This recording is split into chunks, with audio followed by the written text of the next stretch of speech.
Morning, everybody. How are we this morning? Most of you had evolution this morning, or some of you did anyway, right? Had organic this week too, is that right? Oh, organic lab. That doesn't really count, does it? All right, so we'll have our test on Friday, all right? It'll be in the auditorium, like usual. There'll be a seating chart, but the only difference is what? I'm not going to be there, right? Is that what somebody said? I'm not there? Yes, so I'm not there. And so if you have questions on the exam, you can just ask my wife, and she'll probably know the answer. Probably no issue at all. But if she doesn't know the answer, you just write the question down next to the problem, and then, like when I get back, I'll look at it and I'll determine, well, that's a question that I would have answered, and they probably would have got it right if I would have clarified. Okay, or I'll just eliminate that question from the test or whatever. But just write down your questions so I have a record of it. And I'm sorry I'm not going to be here. Did I tell you where we're going? My math team. I'm the coach for a middle school math team. We're going to state. Yeah. I mean, we're not going to win at state because people at state are crazy about preparing for math competitions. Like, they get tutors and they work all through the summer. But we have one kid that might do pretty well. But I don't think we're going to go on to national. Huh? Yeah, you think I can just dress like a middle schooler? You can just wear some of Micah's clothes. Right. I can wear some of his clothes, actually. All right, so, all right. Anyway, I'm not going to be here, but she'll be able to answer questions that you have. You'll be in the auditorium, you'll have an hour. It'll be all like normal. Just shut that door, Madison, or Cameron, shut the door. We're picking up with RC circuits, RC and household circuits. That's the very tip end of chapter 4. All right, for RC circuits, you need to recognize those graphs like we did. Recognize the growth and decay curves for the different RC circuits. Know when those are valid for whether you're charging or discharging a capacitor, for the charge, voltage, or current. Be able to identify those. Also be able to calculate Q, V, or I for any time. Also be able to calculate the time constant, that's that tau equals RC, and know what that means. That 10 times that time constant is the time to completely charge or discharge. For the household circuits, you need to know basic stuff about household circuits, like they're in parallel. Because they're in parallel, everything has the same voltage. Because they're in parallel, as you add more devices in the current increases, the voltage stays the same.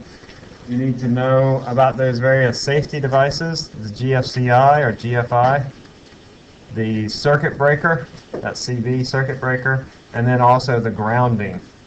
That's that third prong in our outlets where it connects you to the ground outside your house. So that's basically it for what I'm calling chapter 4B. By the way, if you, I think I've shown you all these materials before, but the online class uses the screencast, and so the online class, we're looking at chapter 4C, I think. Yeah, looking at chapter 4C down through 7A, if you're following along with the online class. So these are just screencasts of me going through the notes.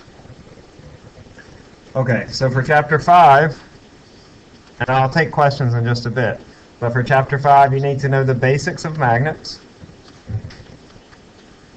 There's some right-hand rule stuff on this. So remember, you have those 3 applications of the right-hand rule.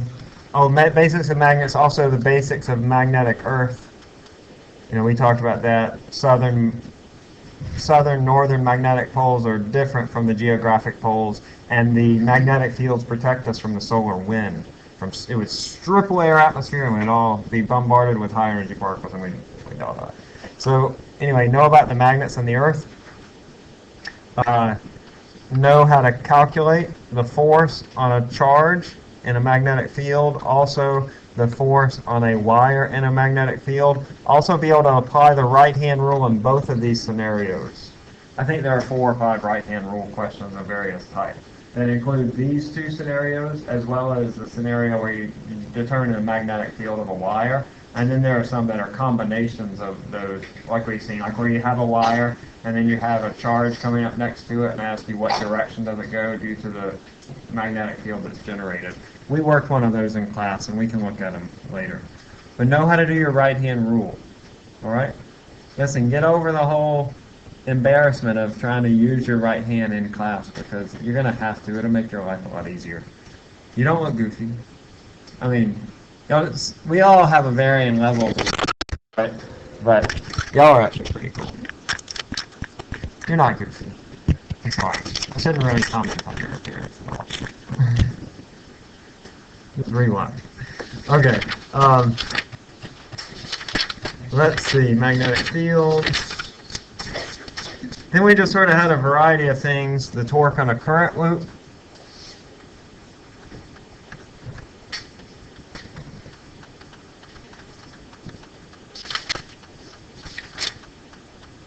Mass spectrometer.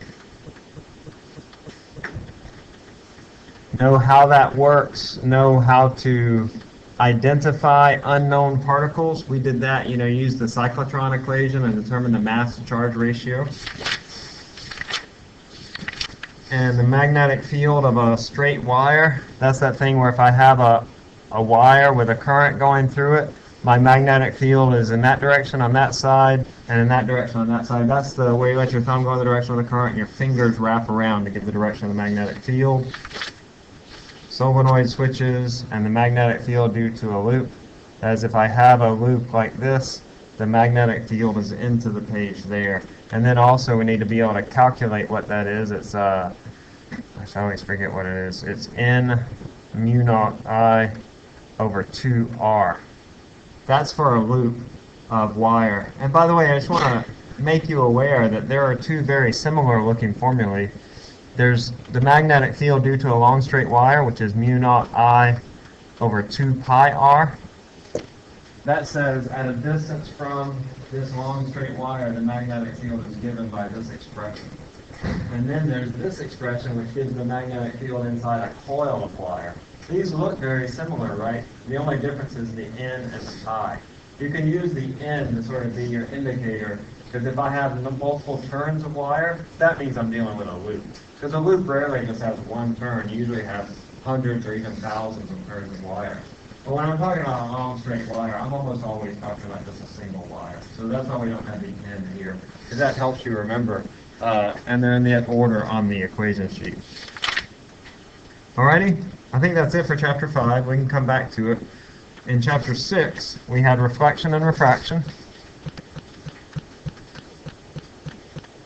You're going to have to do both. Like, for example, we had some problems like where I have this light ray set up, and you have to tell me what is this final angle. You'll have something like that as well. We did one like that in class. Just being able to apply the law of reflection, that theta I is equal to theta R. And then you'll also have some that are both quantitative and qualitative, where you have to determine, given N1 and N2, what is the angle of refraction here, theta 2, theta 1. Remember, that's the law of refraction. That's that N1 sine theta 1 is N2 sine theta 2. You also need to be able to differentiate which one is bigger. So like, for example, here, if my light wave travels along here, I want to ask myself the question, which index of refraction is larger? Well, if I travel along here, it has to slow down on this side so that this side can sort of turn like that, like a tank or a bulldozer or whatever. And so that means that it travels slower in N2, which means that the index is bigger or smaller? It's bigger. Right, so in this case, N2 is bigger than N1. You might also have a set of 3 media. We worked a problem in class like that, and I show you how the light ray travels through those 3 media, and then either you'll have to calculate, one of the angles, or you'll have to rank the indices of refraction. We did one like that in class, and they're on the concept test, so just practice those. I'm pretty sure you'll have one of those. You need to know the history of light too. I'm sorry I missed that, but you need to know those 4 key people. That was Newton, Huygens, Young, and Einstein. and then also what they thought light was: particle, wave, wave, particle. Newton was a particle, Huygens was a wave, Young was a wave, Einstein was a particle, and then also why. If you know what those various, like Newton thought thought light was a particle because of reflection. The person, what they thought light was, and why they thought it was that. It's one question, so don't spend too long on it, but it's a question, you want to get them all right.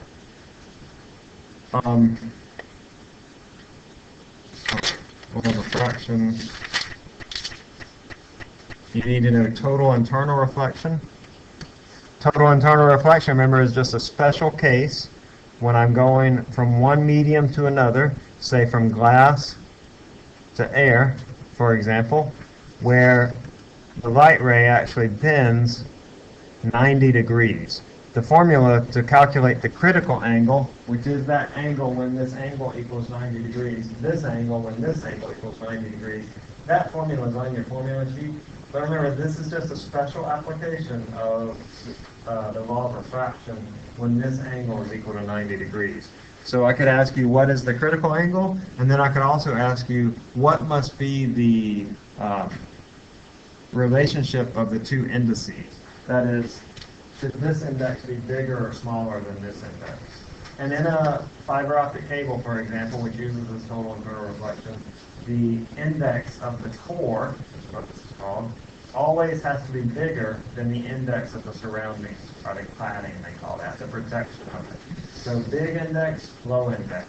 And just remember, it's fiber optic cable. And so a fiber optic cable can just be glass surrounded by air, or plastic surrounded by air. And so that's a high index on the middle, low index outside. You need to know your EM spectrum.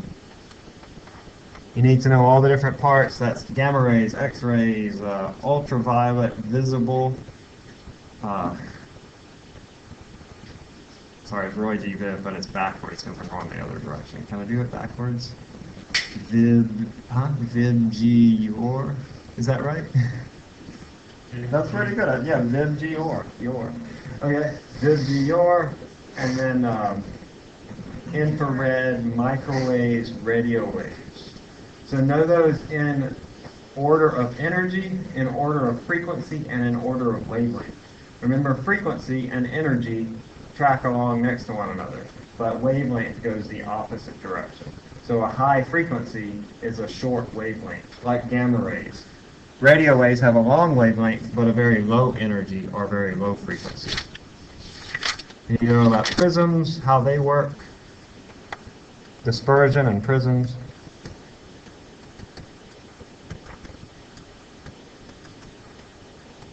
Remember, they work because the index of refraction is dependent upon wavelength, that it changes. So lights of different color bend at different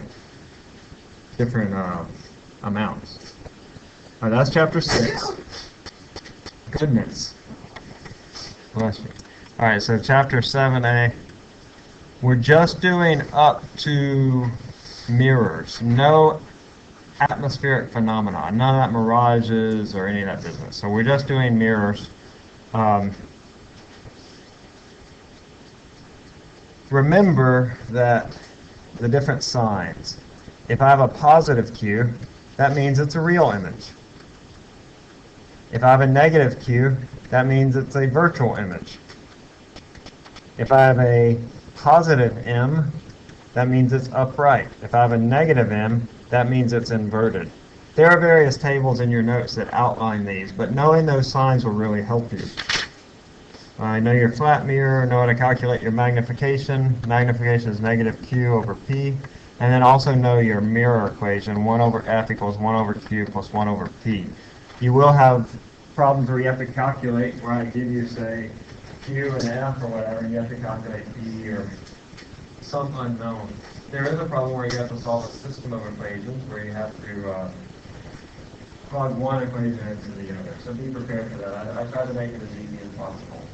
The numbers work out easily, but just be prepared for that. You need to know what types of mirrors produce what types of images. Because on the word problems, like we've seen, the I don't tell you what kind of mirror it is. I don't tell you if it's convex or concave, or I might tell you if it's a convex or concave, but I don't tell you if the focal length is positive or negative. So just a few guidelines on mirrors. First of all, concave mirrors, they have a positive focal length. And remember, the focal length is half the center of curvature. Sometimes I don't tell you the focal length, I tell you the center of curvature. That's what people do. So the center of curvature, you just have to take half of it. Concave mirrors, if I'm outside the focal point, this is my object, this is my image. It's a real inverted image. If I'm at the focal point, I get no image at all. And if I'm inside the focal point, I get a big upright virtual image. So this is my object, this is my image. So I might give you a problem, and I don't tell you what type of mirror it is, but I tell you that the image is inverted and real, and then you would say, oh, that has to be a concave mirror, because the concave mirror is the only one that produces an inverted real image. Let me show you the convex as well. Convex mirrors, this is my object. The image is always upright, virtual, and smaller.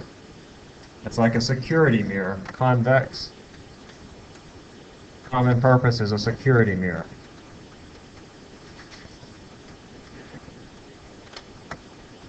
All right. You do need to know how to know the rays, how to draw the rays. There's one question about drawing the rays, but as I said, you don't have to draw the rays, you just have to pick out the correct or incorrect rays. So remember those rules and how we apply them. Parallel to the axis, through the focal point. Through the focal point, parallel to the axis. Through the center of curvature and back on itself, and then following the law of reflection at the center of the mirror. So just go through, and one of those won't follow that rule. So for example, it might go, I don't know, through the center of curvature and parallel to the axis. And that's not right, right? So look for those mistakes, or, look for those mistakes, and that'll tell you the right answer.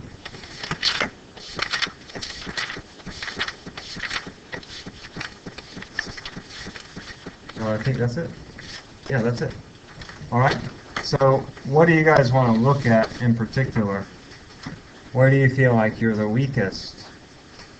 We have a wide dearth of material. We have all the way from RC circuits and household circuits all the way up to reflection, refraction, and spherical mirrors. And so there's a lot of different material on this test, and actually it's a little bit longer than usual. It's, I think it's like 28 questions. Maybe 29 with the gimme. There's a gimme, like usual. I think either 28 or 29. But there aren't as many math problems, which I'll tend to take longer on. There are some, but not as many as, multi-step math problems, except for that mirror problem where you have to solve that system of equations. But I think you can do that. If you know exactly what's going on, you can do it in a minute or two. But I understand it's different, right, when it's new to you. But anyway, it's a longer test. I know some of you like that, some of you don't really like that, but I'm sorry. So what do you guys want to look at today? Number 4? On the screen 16? Yeah. All right, so this is in the back of your workbook.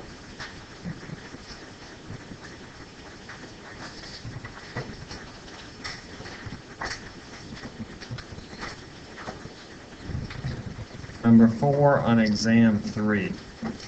Oh, good one.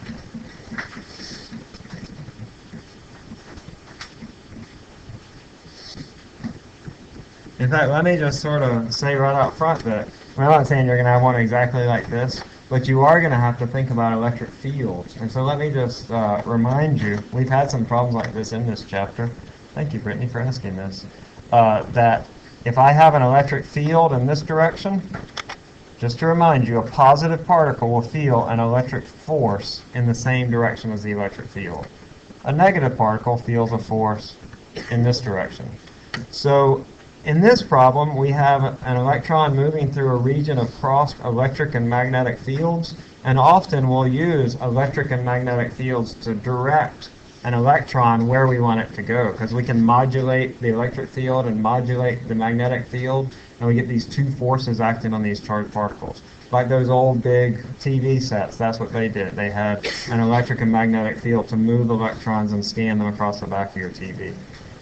Anyway, so here I want to know what velocity gives the electric force to exactly cancel the magnetic force. Well, my electric force is Q times E. My magnetic force is QVB. And so I say QE equals QVB. And I solve, I'm looking for the velocity, so I solve for this. Now look at here, our charge cancels out, which is kind of nice because it's an electron and it's just not an even number and all that. So I'm looking for V. V is equal to E divided by B, which is going to be 2,000 volts per meter, divided by B, which is 0.8. Is it A, I think? That's the right answer for number 4. I think that's right, 2,500. That's right, yeah. All right, so that's how you would go about that problem. All you're doing here is setting the electric force equal to the magnetic force.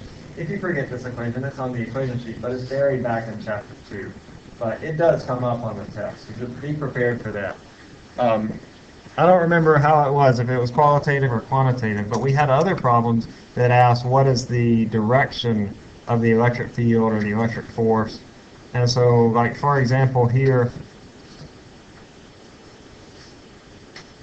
the electric force, like, what must the direction of the velocity vector be in this case? Y'all understand what I'm asking? In order for the net force to be 0, what direction must the electron be traveling? Y'all follow me? Let me draw it. So I want to set, this tells me the magnitude of the speed. Now what about the direction of the velocity vector in order to make this thing go through undeflected with a net force of 0? Well, the electric force on this particle is going to be in this direction. But it's opposite the electric field. Why did I draw it that way? It's an electron, right. And so the magnetic force, in order for us to have a net force of 0, has to be in that direction. So that's my magnetic force. Now it just comes back to right-hand rule. I have a negative particle. The magnetic field is in this direction. The force is in this direction. So what must the direction of the velocity be? Well, let's see, I have my right hand, my thumb has to go in this direction. My magnetic field goes like that. Or I can think about the velocity coming out, the force down, they fold towards the magnetic field. Or if you want to think of it like this, that's fine too. And then that tells me that my velocity vector is out of the page. So the answer would be what? Into the page. Very good. Because it's a negative particle, and with negative particles, you just take the opposite. All right? That would be sort of one of the more complex questions if you have one like that. That one takes a lot of thought to think about how these things are interacting. Okie dokie? If you want to get every question you can, right, I'd love to have all 100% on Friday. Well, actually, you're not going to get your scores back on Friday. It'll probably be Monday before you get them back. Sorry. Okay. Brittany, that was an awesome question. What else? Give me some more awesome questions. Did I answer your question? All right. What else, y'all?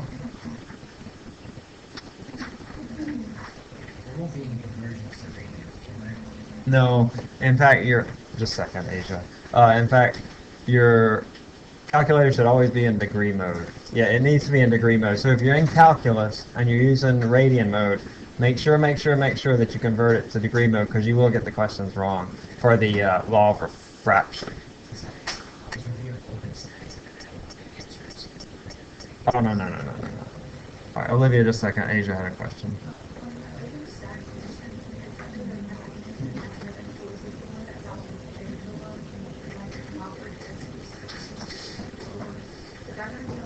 No. I only pull the simpler questions for tests. So ones that are similar to ones we do in class. Okay? Olivia, if you have a question about that, you can send it to me, but... All right. Olivia? Sure.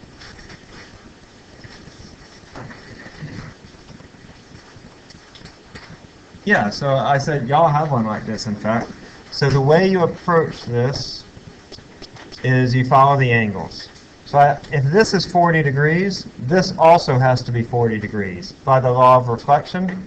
And if that angle is 40 degrees, well, this has to be 90 minus 40, because I know that this angle is 90 degrees, and so that's equal to 50. That means that this angle has to be 180 minus 50, because I got this triangle, and it has 180 degrees in it. Minus 50 is 30. So that means this angle must be 30. Oh.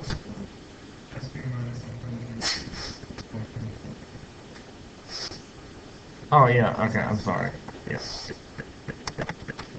So what's the answer? 70? No, 60, right? So this angle has to be 60 degrees. Back here. So this angle I know is 30 degrees because I have 180 minus. I know I have 180 minus 150. That's my mistake. 180 minus 150, and that's equal to 30. I get the 150 because I got the 100 degrees here and the 50 degrees here. And so this has to finish out that 180. So this has to be 30.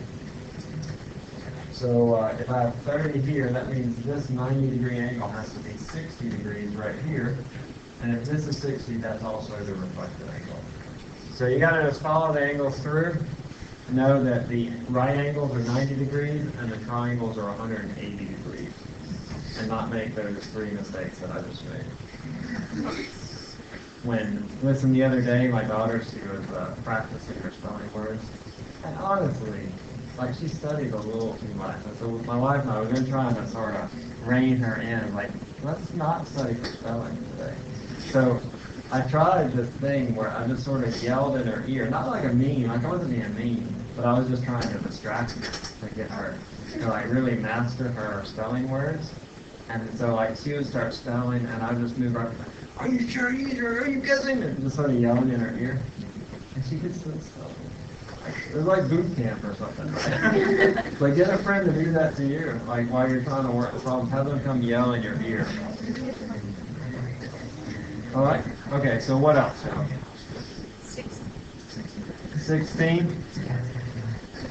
Okay. Well, as I said, you'll have one similar to this, either calculating the angle or, qualitatively differentiate between the different indices of refraction. This one's just asking in which medium is light traveling the fastest. You could also say the same question is, which one is in the smallest? Because remember, it travels faster when n gets smaller. So we think about our wave fronts coming along here. This one's going to move in this direction. That means that n1 is bigger than n2. Light travels slower in n1 than it does in n2, because when it comes here, this part zooms around and causes it to bend in this direction. Like a bulldozer. If you want to go that way, you make this side go faster to go that way. And so N1 is bigger than N2. And then we can look down here. It's going to slow down when it enters medium 3. That means that N3 is bigger than N2. And so we could just stop there because we know N1 is bigger than N2 and N3 is bigger than N2. That means N2 is smaller than any of the others. All right? But we could also ask to rank all three. And in that case, I need to know what is the relative index of refraction between N1 and N3. But it's like I just sort of get rid of this section, just bump it out of there, and I say, well, if I move in here, I bend towards the normal. That means it slows down when it enters medium 3. And so if it slows down in medium 3, that means N3 is bigger than N1. I did that right? Yeah, N3 is bigger than N1. So now we can rank them. let's see, we already know that going from biggest to smallest, we know that N2 is the smallest, N3 is bigger than N1, and so the rankings here would be 3, 1, 2. There are lots of different iterations on this, so don't try to remember them. Just, think about how these light waves move through space as they enter these different media. But, right. Okay? I want you to be able to do that. Yeah, the answer for this is B, because N2 is the smallest. Medium 2. How many? About 9. No, like 1 or 2. Okay, but like 1, yeah, you have to rank it. I'll give you one, you have to rank them. But I don't remember if you have to calculate theta or something like that. But remember, if you're calculating the refracted angle, that you use the law of refraction. That is, you say N1 sine theta 1 equals N2 sine theta 2 equals N3 sine theta 3.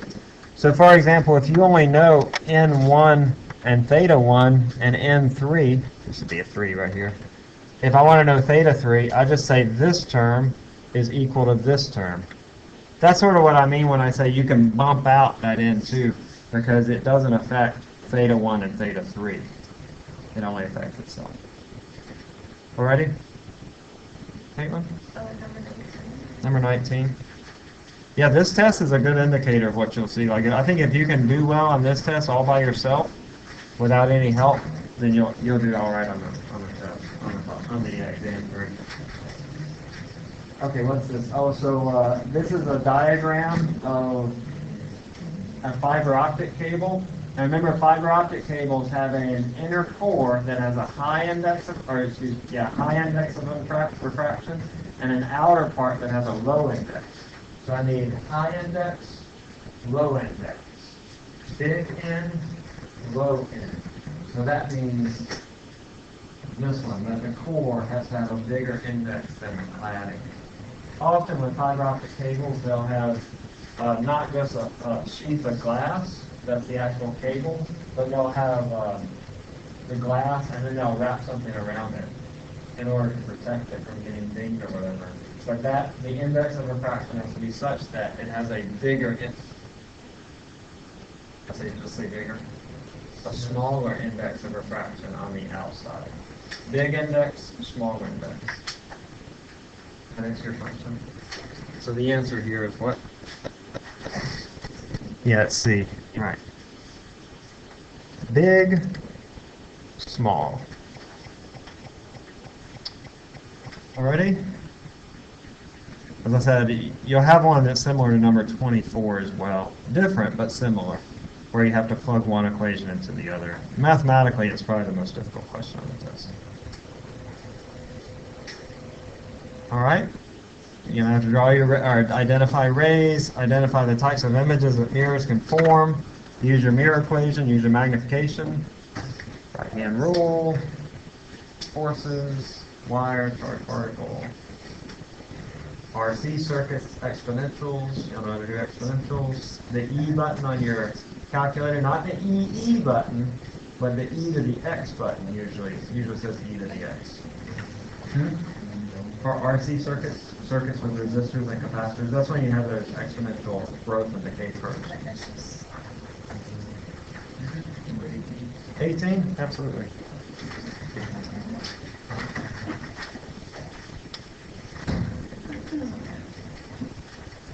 Okay, yeah, so you're probably going to have something like this too. What is the angle of incidence? And this is just a law of refraction problem, but it's a special case. I need to know my indices of refraction. For air, it's 1, which I don't tell you, I just sort of expect you to know that.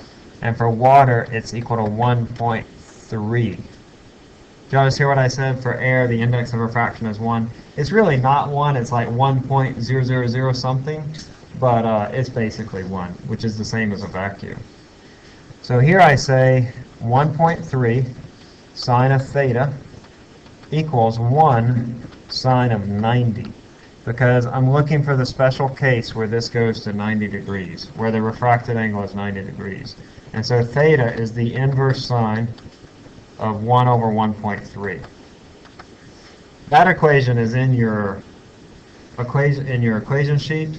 It's like the inverse sine of N2 over N1 is the critical angle, but it's just a special application of our law of refraction. I don't know what that value is. I think it's, you might know, 50 degrees. But you'll see something like that as well, dealing with total internal reflection. I'm not sure there's really any topic that's left out, except for maybe the force between two parallel wires. That's not on the test. You know what I'm talking about? We barely covered it in class, but you have two wires, and they feel a force between one another. Who cares about two wires anyway? All right?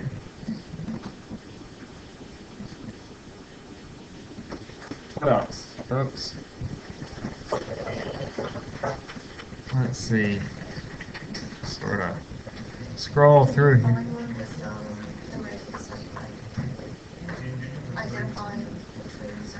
Correct or incorrect rays? Yeah, we have this one. I think we did. Did we do this one in class? Yeah, let's look at another one. I usually have them on the test. Gosh, I've gotten 8 emails since we started class. Listening to me emails. All right. What am I looking for?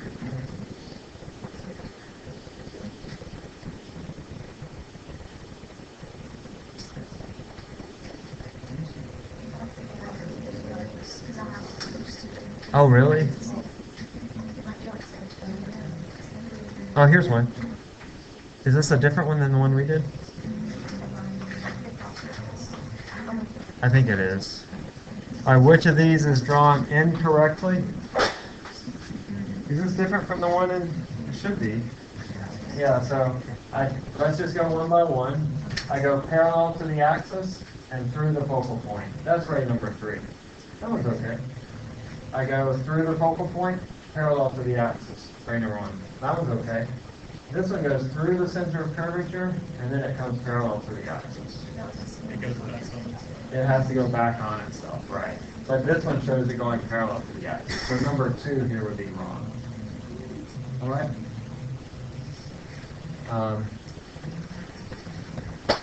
There's probably a different one in the WWP version. Let's see. Oh yeah, here's one.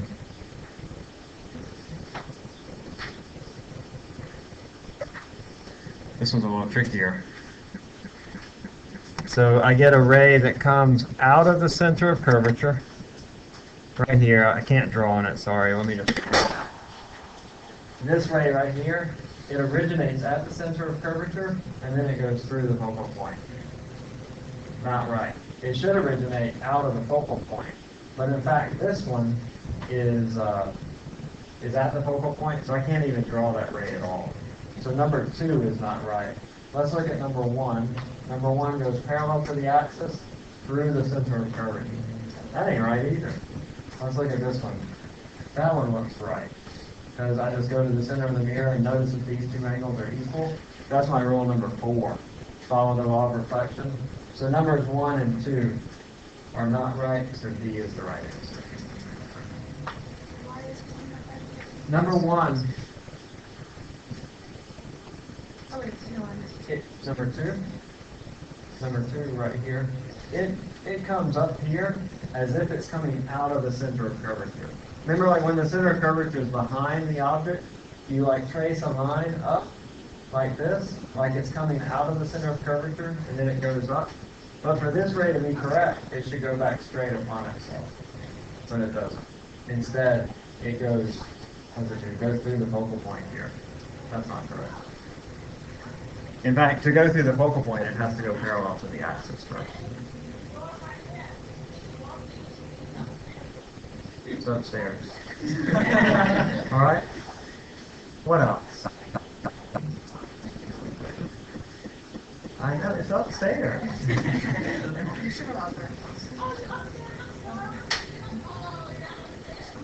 downstairs. All right. What else we got, y'all? She heard us now. We were making fun of her. That's not even very nice. We shouldn't make fun of her. Huh? That's not very nice. I agree. What else, y'all? RCs, yeah, I think that's probably a good idea. That's what I've been waiting on. All right, so RC circuits. I don't know. Let's see. Have we done any of these?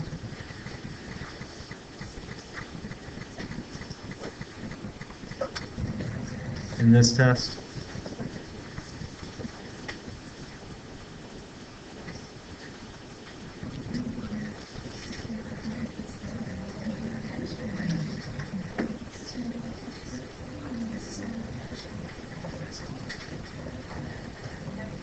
Okay, so number 19 is a good one. This is the exam 2, I think. I have an RC circuit. R is 1 megohm, C is 5 microfarads, and the voltage, that's that script E, is the EMF of the battery. It has no charge initially, so I want to know what is the charge after 5 seconds. Well, first I need to recognize that my charge for this charging capacitor, it is charging. It doesn't say that explicitly, but I know because it says initially it has no charge on the capacitor. So it's a charging capacitor. And so the Q then is equal to 1 minus e to the minus t over RC. That's in your equation sheet, and it tells you in your equation sheet which is charging and which is discharging. But here I have a charging capacitor. And then you also need to realize that Q is equal to C times V, 1 minus e to the minus t over RC. CV is 5 times 10, that's 50 microcoulombs, times 1 minus e to the minus t is 5 seconds, divided by R times C, which is 1 times 5 seconds. This is our time constant, is equal to R times C, which is 1 mega ohm times 5 microfarads, which is equal to 5 seconds. So it turns out, I want to know the charge after 1 time constant. And so that's going to be equal to 50 times whatever that is. I think it's 30. You might want to, if you're not certain that you can do the exponential, you might want to try this now. What is 1 minus e to the minus 1? You don't do exponentials that often, honestly.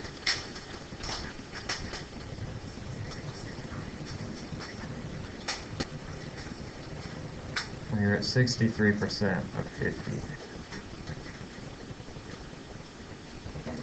What do y'all get?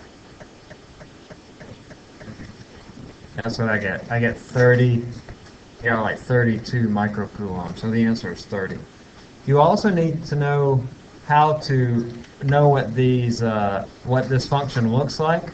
So Q versus T for this function looks like this. In fact, anytime you have a 1 minus e to the minus t over RC, that's what the function is going to look like. But all the others are going to look like this. This is the decay function. And so if I have just an e to the minus t over RC on your equation sheet, like say a discharging capacitor, the charge is going to look like that, Q versus T, for a discharging. And so be able to identify what the exponential functions look like. It'll be either the one on the left or the one on the right.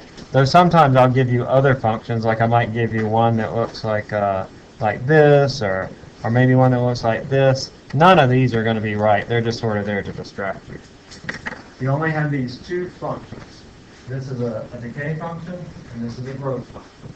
So if you look back at your equation sheet, if it's e to the minus t over RC, it has to look like this. If it's 1 minus e to the minus t over RC, it has to look like this. Pretty sure you have one of those. Or you have to identify the function. That's like probably, yeah, for sure. Yeah, like number 18. Right, so you see this one and this one, those would never even be a scenario. But for a charging capacitor, the voltage looks like A. No, no. Yeah, charging capacitor looks like B. Yes. For a charging capacitor, the voltage versus time, it looks like B. Let me show you, if you forget that, you can go to your equation sheet. Gosh, I got another email. Where's that equation sheet? Here it is.